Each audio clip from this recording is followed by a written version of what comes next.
Students, welcome to my YouTube channel. और आज हम करेंगे कक्षा 9 की गणित की वर्कशीट नंबर 31, जो आपकी 14 सितंबर की वर्कशीट है। ठीक है, उसको हम डिस्कस करने वाले हैं। बहुत ही इजी, हद से ज़्यादा आसान जो वर्कशीट आपको यहाँ पे दी गई है। सो इसमें हम त्रिभुज जो है उनके आगे के बारे में चर्चा करेंगे। इससे पहले जो हमें पीछे का जो देखना है, वो हमने जो सर्वांग समता के लिए कसौटियाँ की थी, SSS किया था, SAS किया था और RHS जो किया था हमने, ये जो कसौटियाँ हमने कुछ की थी ये आपने याद रखनी है। सो आइए बच्चों, हम त्रिभुज से संबंधित कुछ सवालों को समझते हैं। कुछ क्वेश्चंस करेंगे आज, बेसिकली कोई ज़्यादा नहीं हम यहाँ पे डिस्कस करने वाले।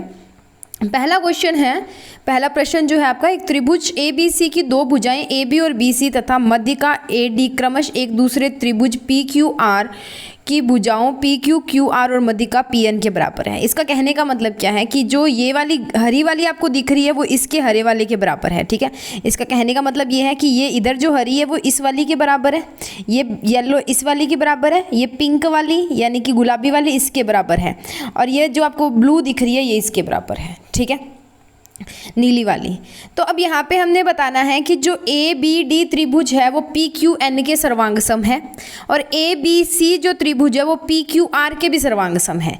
ABD ये वाला त्रिभुज सबसे पहले, इसके PQN इस त्रिभुज के सर्वांग सम है। फिर जो ABC पूरा है ये वाला त्रिभुज इस PQR के सर्वांग सम है। ये हमने प्रूव करना है, सिद्ध करना है। जो दिया हुआ है उस पे चलते हैं। AB बराबर PQ दिया हुआ है, BC बराबर QN दिया हुआ है और AD बराबर PN दिया हुआ है। सिद्ध क्या करना है, ABD सर्वांग सम है PQN के और दूसरा ABC सर्वांग सम है किसके, PQR के। ठीक है, ये हमने करना है। तो अब हम क्या करें, अब ये जो BC है, ठीक है, ये वाली और ये वाली दोनों बराबर हैं। इसका जो मध्य बिंदु है वो है D, इसका मध्य बिंदु है वो है N। ठीक है, तो हम इनका आधा आधा कर दें, दोनों का साइड इसका आधा कर दें और इसका आधा कर दें, क्योंकि ये क्या है कि मध्य बिंदु होने के कारण ये वाली भुजा और ये वाली भुजा आपस में बराबर है, ये और ये आपस में बराबर है। तो हमने इनका आधा आधा किया दोनों साइड, तो हमारे पास BD बराबर QN आ जाएगा, यानी कि ये वाली BD इस वाले के बराबर आ गई। तो इसमें हमें दिया क्या हुआ है, देखो AB बराबर, हम अगर ऊपर चल रहे हैं तो AB बराबर PQ तो हमें दिया ही हुआ है। ठीक है, अब हमने और क्या निकाल लिया, BD बराबर QN हम निकाल चुके हैं। ठीक है, ये हम निकाल चुके हैं ना। दो चीज़ें होगी, AD और PN क्या है, मध्यिकाएं हैं, ये चीज़ होगी। तो अब देखो PQN और पहले वाले इन दोनों की बात अगर हम करें तो इनमें हमें क्या दिया है, ये इसके बराबर है, ये इसके बराबर है, AD और PN। AD और PN एक दूसरे के बराबर है, मध्य का भी तो बराबर दी हुई है ना हमें, AD बराबर PN ये है, और ये हमने अभी निकाली यहाँ पे। तो SSS नियम के द्वारा ये दोनों क्या हो गए, सर्वांग सम हो गए। तो हम तीसरा आगे कोई जो इनका है वो कोण भी बराबर कर सकते हैं, जैसे ABD बराबर हो गया किसके, PQN के, यानी कि ABD जो है वो PQN, ये वाले और ये वाले कोण भी हमारे बराबर हो गए। ये हो गया। अब ये हमने क्यों किया, आप बोलोगे कि क्वेश्चन तो यहाँ पे खत्म हो गया, ये क्यों किया, क्योंकि ये हमें दूसरे वाले में चाहिए तब हमने किया। तो अब हम दोनों बड़े ट्रायंगल ले लेते हैं, दोनों बड़े त्रिभुज ले लेते हैं, हम बड़े वाले ले लिए।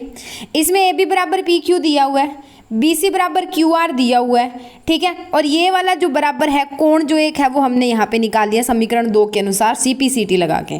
तो इस पे कौन सा लग गया, SAS हमारा सर्वांग समता का नियम लग गया। तो ये दोनों भी क्या हो गए, एक दूसरे के सर्वांग सम हो गए। ठीक है, प्रश्न नंबर 2 में चलते हैं। ये मैंने आपको पिछली जो हमारी वर्कशीट थी उसके अंदर करवाया भी था। BE और CF दो एक जो त्रिभुज है उसके क्या है, दो बराबर शीर्ष लंब है, यानी कि BE बराबर है CF के, ये हमें दिया हुआ है। RHS सर्वांग समता नियम का प्रयोग करके सिद्ध कीजिए कि ABC जो हमारा त्रिभुज है वो एक समबाहु त्रिभुज है, यानी कि जिसकी दोनों भुजाएं हमने सिद्ध करना है AB बराबर है किसके, AC के, ये हमने सिद्ध करना है। तो ये देखो शीर्ष लंब है, तो एक एक कोण 90 डिग्री का बन रहा है, तो यहाँ पे हमें दिख रहा है कि RHS ही लगेगा। तो हम दोनों जो है ट्रायंगल ले लेते हैं, एक तो BCF ले लिया ये वाला, ठीक है, और दूसरा हमने कौन सा ले लिया, CBE, CB और E, ये एक इधर वाला ले लिया। ठीक है, ये दोनों ले लिए, एक तो पिंक लाइन वाला ले लिया B की तरफ और एक ये हरी लाइन वाला दे लिया। अब यहाँ पे क्या है, ये दोनों हमें BE बराबर CF तो हमें दिया हुआ है उभयनिष्ठ। ठीक है, यानी कि शीर्ष लंब जो आपने उभयनिष्ठ मतलब BC बराबर BC हमें दी हुई है, जो एक जैसी कॉमन आती है उसको उभयनिष्ठ बोलते हैं। ठीक है, BFC ये और ये दोनों 90 डिग्री के समकोण हैं, चाहे आप लिख दो कि 90 डिग्री के हैं बराबर या समकोण लिख दो। ये हमें दिया हुआ है CF बराबर BE, तो ये हमारे आरएचएस नियम से सर्वांग सम हो गया। सीपीसीटी से हम ये दोनों जो कोण हैं इनको बराबर कर लेंगे, तो इन कोणों के विपरीत भुजाएं भी क्या होंगी, एक दूसरे के बराबर होंगी, तो ए बी बराबर क्या हो गया, ए सी हो गया। ठीक है, तो इसका मतलब हमारा जो ये त्रिभुज है एक समद्विबाहु त्रिभुज है।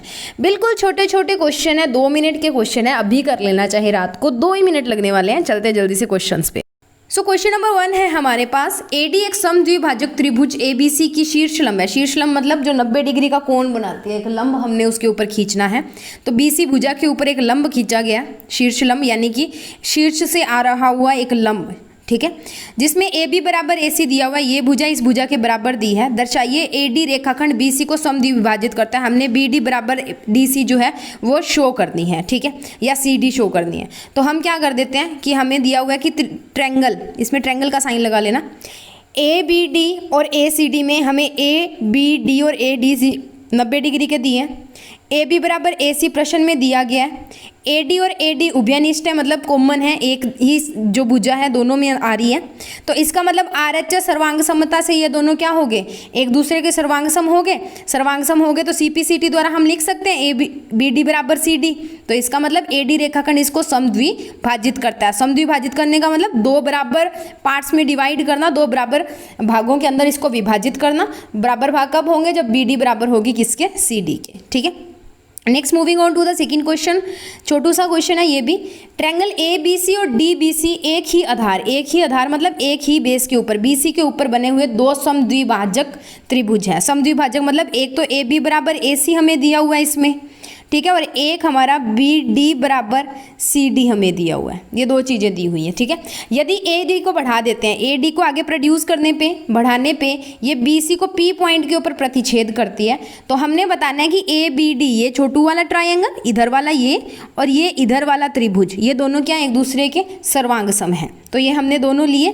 ये दोनों लेने के बाद में हमने ए डी दोनों में आ रहा है, उभयनिष्ठ हो गया। ए बी बराबर ए सी है क्योंकि ए बी सी हमारे पास एक समद्विबाहु त्रिभुज है। उसके बाद में बी डी बराबर डी सी है या सी डी है क्योंकि ये भी एक समद्विबाहु त्रिभुज है। तो एस एस एस सर्वांग समता की कसौटी के द्वारा ये दोनों सर्वांग सम हो गए। तो यही तो हमने निकालना था।